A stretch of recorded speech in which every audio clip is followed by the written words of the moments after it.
Hi guys, welcome back to H&M Tech Tutorial. Now take a look how we can access your Google password in Android. So let's open Google Chrome.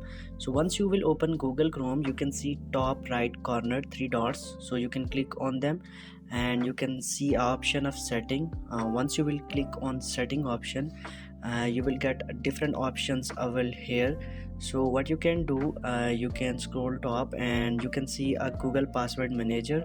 So once you will click on Google password manager, all your accounts where you have sign up or log in with this Gmail are shown here. So if you want to check password any of your account, or if you want to recover, so you can simply recover over here. So if I consider any example, like I have created amazon.com, so you can see the registered mobile number is shown here and the password which I have set with this Gmail account.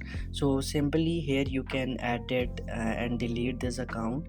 So if you want to check the email password you have registered, you can simply check those login which you have registered with your existence email.